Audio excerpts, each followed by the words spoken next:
DJ ដើមចង់មានសង្សារ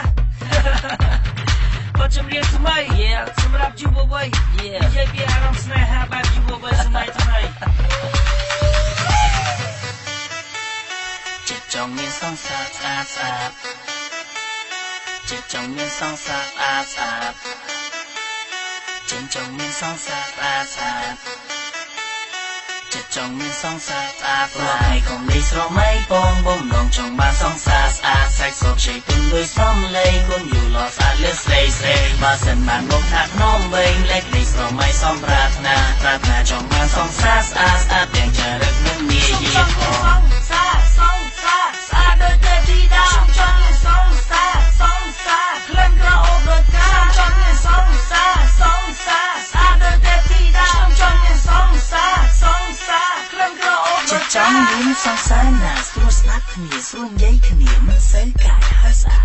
សេះសុខជ័យទូលមួយដូចសម្លេងសម្បល់ស្បែកក៏បានឬក៏សម្បល់ខ្មៅស្រស់ក៏ល្អយ៉ាងដែរសម្រាប់អត្តពលឆ្លើយថាស្នេហ៍យកខ្ញុំធ្វើសង្សារធ្វើឲ្យខ្ញុំសប្បាយចិត្តប៉ុន្តែសំខាន់ចិត្តធ្វើចិត្តឲ្យទលីបើសិតឲ្យខ្ញុំអាចមានសង្សារម្ដង2មក2មានន័យថាគឺ4ឬមួយក៏3មក3បានន័យថា5 1កុំព្រួយកុំភ័យអូនស្រីបងទើបតែពេញវ័យ Let's go មកថ្ងៃកុំលេងស្រមៃបងបំណងចង់បានសង្សារស្អាតសាច់សោកជ័យទុំដោយសំឡេងគុំយូរលស្អាតលឿនស្រីស្រីបើសិនបានមកថ្នាក់ភ្នំវែងលេខលេងស្រមៃសំប្រាថ្នាចង់បានសង្សារស្អាតស្អាតទាំងចរិតនិងមាយាផងសង្សារស្អាតដូចទេពធីតាចង់មានសង្សារក្លិនក្រអូបដូចកាចង់មានសង្សារស្អាតដូចទេពធីតាចង់មានសង្សារក្លិនក្រអូបដូចកា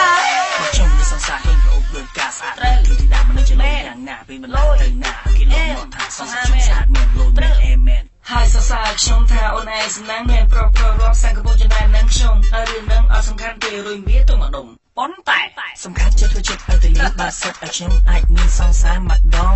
2មក2មានន័យថាគឺ4ឬមួយក៏3មក3បានន័យថា5 1កុំព្រួយកុំភ័យអូនស្រីបងទើបតែពេញវ័យ Let's go មកតែកុំលេងស្រមៃបងបំណងចង់បានសង្សារស្អាតសាច់សោកជ័យទុំដោយសំឡេងគុំយូរលស្អាតលឿនស្រីស្រីបើសិនបានមកថាភ្នំវែងលេខលេងស្រមៃសំប្រាថ្នាចង់បានសង្សារ